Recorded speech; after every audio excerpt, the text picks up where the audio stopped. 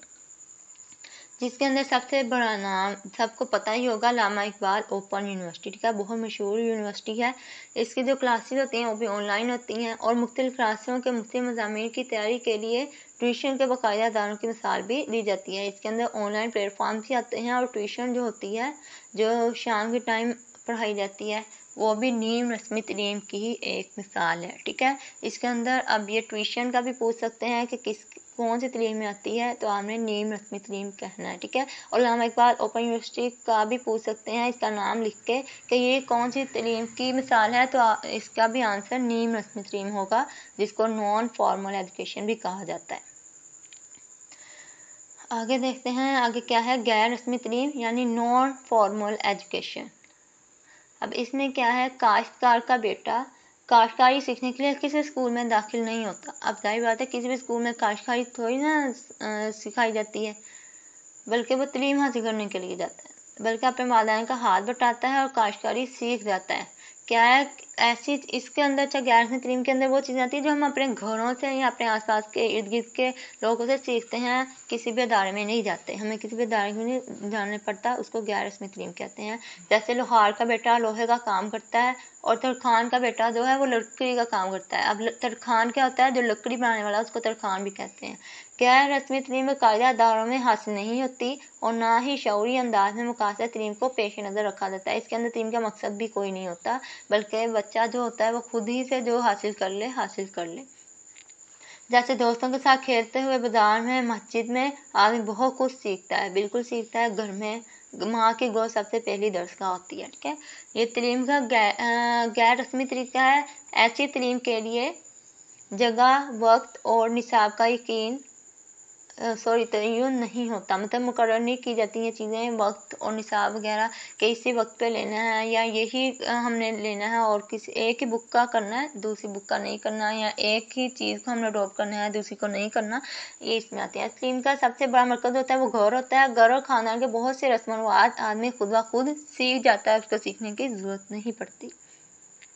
امید ہے یہاں تک سب کچھ کلیئر ہوگا. کچھ کلیئر نہیں ہے، کوئی کویشچن ہے تو آپ کمنٹ باکس میں پوچھ سکتے ہیں. آگے ہے تعلیم کا عمومی تصور. اچھا، آگے بڑھنے سے پہلے آپ سے ایک ہی درخواست ہے کہ ہمارے چینل کو سبسکرائب کریں، لائک کریں، شیئر کریں، تاکہ ہمارا حوصلہ بڑھے اور ہم آپ کے ساتھ جڑے رہیں. اگر آپ کو تھوڑی سے بھی کچھ سمجھ آ رہی ہے تو آپ سبسکرائب ضرور کیجیے گا، لائک کیجیے گا، شیئر ضرور کیجیے گا. آگے بڑھتے ہیں. تعلیم کا عمومی تصور. تعلیم کا مطلب عام تصور، عام لوگوں کا بارے میں یہ تعلیم ہے کیا. General concept of education. عام جو تصور، عام جو خیال ہے تعلیم کے بارے میں وہ کیا ہے. ہر قوم کی تہذیب کہتے ہیں رہنے سہنے کے طریقے کو. ثقافت کہتے ہیں جو نسل در نسل رہنے سہنے کے طریقے قوم در قوم میں آگے سے آگے پروان چڑھتے ہیں. ٹھیک ہے، رہنے سہنے کے طریقے، بولنا. ٹھیک ہے، بولیوں میں بہت فرق ہوتا ہے قومیوں کی. دو قومیں کبھی بھی ایک جیسی نہ تہذیب ہو سکتی ہے، نہ ان کی ثقافت ہو سکتی ہے. تعلیم کے ذریعے ہر قوم اپنی ثقافت اور نظریہ حیات کے بارے میں تمام معلومات میں نئی نسل کو فراہم کرتی ہے، اور اپنی نئی نسل کو اس نظریہ حیات اور طریقہ زندگی سے متعارف کرانا چاہتی ہے. اب کیا ہے کہ ایک قوم جب علم حاصل کر لیتی ہے تو وہ چاہتی ہے کہ یہ علم یہاں رکے نہیں، بلکہ ہماری نسل در نسل آگے بڑھتا رہے. جو اس کے نزدیک سب سے افضل اور سب سے اعلیٰ ہے. تعلیم کے ذریعے معاشرہ اپنا قائد، نظریات اور تہذیب و تمدن کو اپنی نئی نسلوں کو منتقل کرتا ہے، اور پھر ان سے توقع رکھتا ہے کہ وہ اس قومی اور ثقافتی ورثے کو ترقی دیں، کہ اس علم کو یہاں روکے نہیں بلکہ آگے سے آگے بڑھاتے چلے جائیں. اس میں قابل فخر اضافے کریں گے. نئی نسل کو یہ ثقافت منتقل کرنے کا نام تعلیم ہے. مطلب نسل در نسل وہ آگے بڑھاتے جائیں گے، ایک جگہ رکے نہیں. ٹھیک ہے، فل اسٹاپ نہ لگائیں.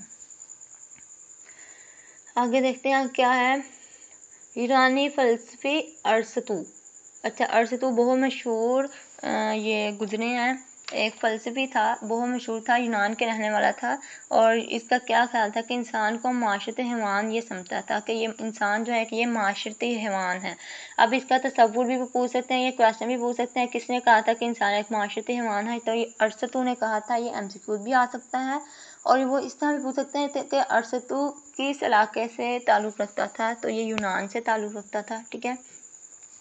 اور اس کے نزدیک تعلیم کا مقصد کیا تھا، یہ بھی کویشچن پوچھا جا سکتا ہے، اس میں آپ بتائیں گے کہ یہ کیا تعلیم کا مقصد رکھتا تھا کہ اس حیوان کو اعلیٰ درجے کا شہری بنانا ہے، کہ انسان جو ہے وہ چاہتا تھا کہ اعلیٰ درجے کا شہری بنے بلکہ حیوان نہ رہے، ٹھیک ہے۔ تو یہ کس نے کہا تھا، دوبارہ ریپیٹ کر دیتی ہوں، ارسطو نے کہا تھا، یہ فلسفی تھا اور یونان کے شہر میں رہنے والا تھا۔